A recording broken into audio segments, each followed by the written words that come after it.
So I'd like to give you just a quick tour and overview of how you can navigate our course. So I'll start from the course homepage. And what you'll notice about the homepage is that each week I'm going to post a new message here on the homepage, and it'll tell you the amount of time you should estimate to spend on the week, as well as what's expected of you. So don't be surprised when you log in from week to week and this message is different.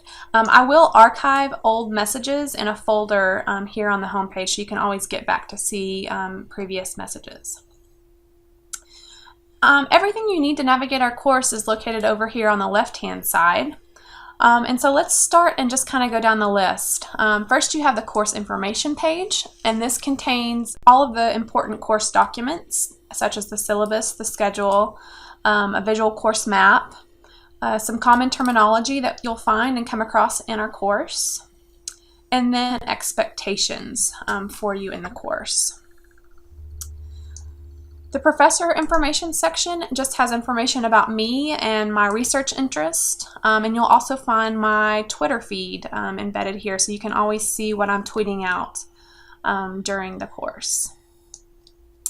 The weekly modules section is where you'll find all of the content for the course, so you never have to worry about having fragmented information in different places. Everything you need for a week will be housed in that week's folder. And so let's go ahead and click just into week 1. That's all you're going to see right now because each module is open sequentially. So in week 1, you'll see sort of the layout that we're going to have for each module. So in this course, we use the Explore, Learn, the Connect, Collaborate, and the Experiment, Apply model. And so under the Explore, Learn part, you'll see a soft chalk lesson, which is the content that I've written for this course. It's sort of, you can think of it as your textbook for the course.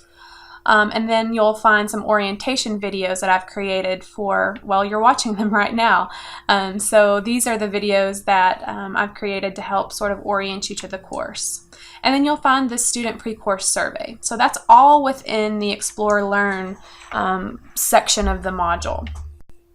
So let me show you really quickly how to navigate this soft chalk lesson, which is sort of the meat of the course. So you're going to click on the week 1 soft chalk lesson link, and you'll notice that it opens it up in a new tab. So you can always get back to our original module just by toggling between the 2 tabs. When you're inside a soft chalk lesson, you'll see navigation options up here at the top. So you have a table of contents where you can kind of skip to any section within the soft chalk, or you can just go and click on next to get to the next page. Likewise, you have a next and previous option at the bottom of each page. So you're going to work through this soft chalk, and you'll notice that it's going to have text and images. Sometimes it will have video. Sometimes it will have little activities that you need to complete, little embedded polls. So it's an interactive textbook. And you'll also notice some of these text poppers. So when it's in purple and you roll over it, it has just a little bit more information for you to view. And so when you get to the end of the soft chalk, you can, of course, go back and review any of the previous sections of the soft chalk. But when you're done, oh, and I forgot to mention this print all option over here on the right-hand side.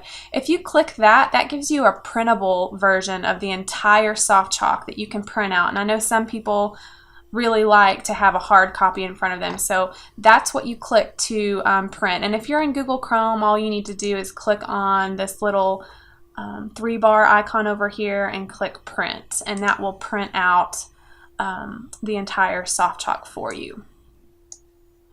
Now, it doesn't include things such as links and videos and that sort of thing, so you still will need to work through the actual soft chalk lesson itself, but it does give you a printable version. So once you're done with the soft chalk and you've reviewed it, all you need to do to get out is click the X, and you're back into our learning module. And so you'll continue on sequentially through the steps. So right now, for instance, you're watching the course orientation videos, and next you'll proceed to the pre-course survey. You'll get to the Connect Collaborate part, and you'll have instructions and videos for how to do those activities. And then you'll get down to the Experiment Apply part, where again you're going to have plenty of instructions on how to complete those activities. And when you get to the bottom of the module, there's a verification form that you can use to let us know that you completed all of the requirements for the first week.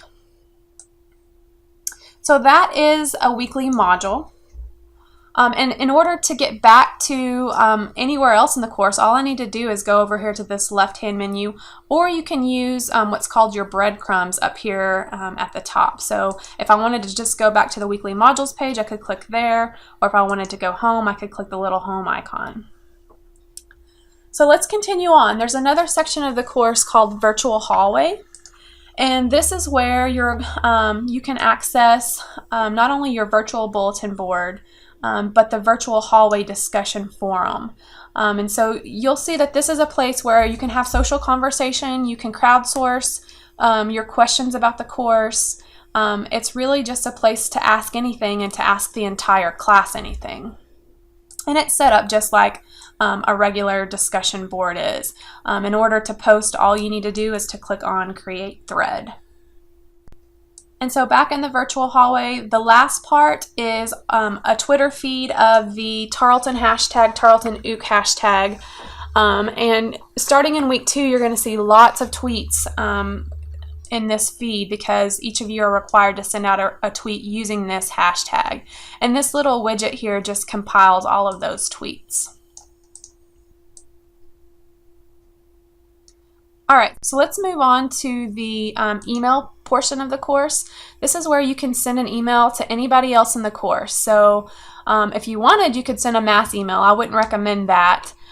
You're probably going to be more likely to select users. And so you'll click there, and that will allow you to select anybody in the course to send an individual email.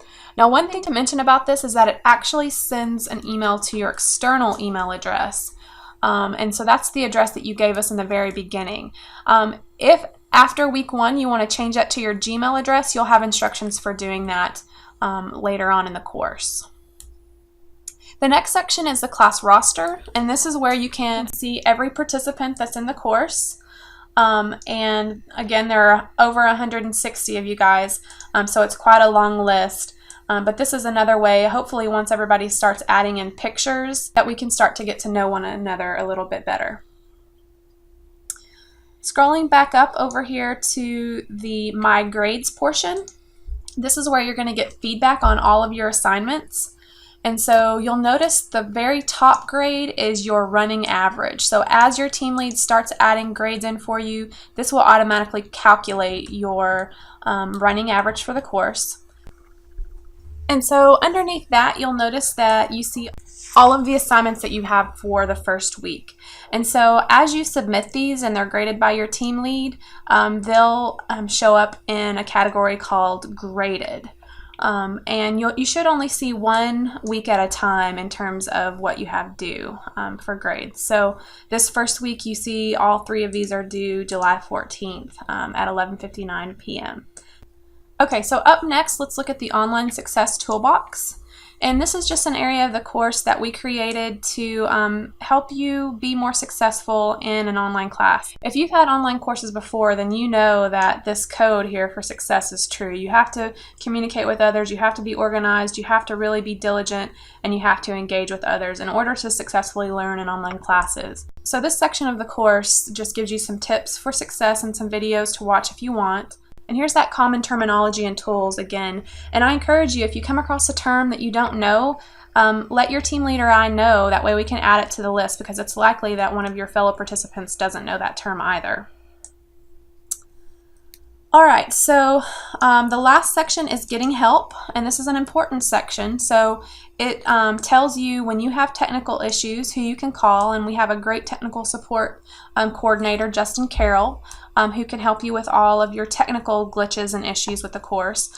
If you're not able to get Justin just immediately, you could also try contacting the course site's help desk, although they probably won't be able to help you with things that are specific to our course.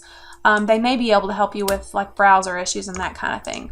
But Justin Carroll is your main contact for technical support. And then for learning support, contact your team lead first, and if it still continues to be an issue, the question may be escalated to me depending on the circumstance. So again, who to contact for technical support is Justin Carroll, and who to contact for learning support is your team lead. Under that is an FAQ section, and this is where we've compiled a lot of the questions that we anticipate you may have in taking this online course. So it talks about how to change your password, how to update your profile picture on the class roster, how to find your team lead's Gmail address, what to do when you get errors, how to retake a quiz, because you're allowed to take them as many times as you want. So lots of questions here that we anticipate you might have. We'll add to this as we get questions from you guys so that it kind of grows into a knowledge base for you to refer to. If I use my breadcrumbs up here to go back to getting help, the last section is getting acclimated to Blackboard features, and you can click there and it just has some links that Justin Carroll has provided that can help you further orient yourself to Blackboard. Alright, so that's it with regard to the navigation of the course. I have several more videos to get into some of the specific details, for example, the syllabus and the course schedule, but that's it for navigating the course.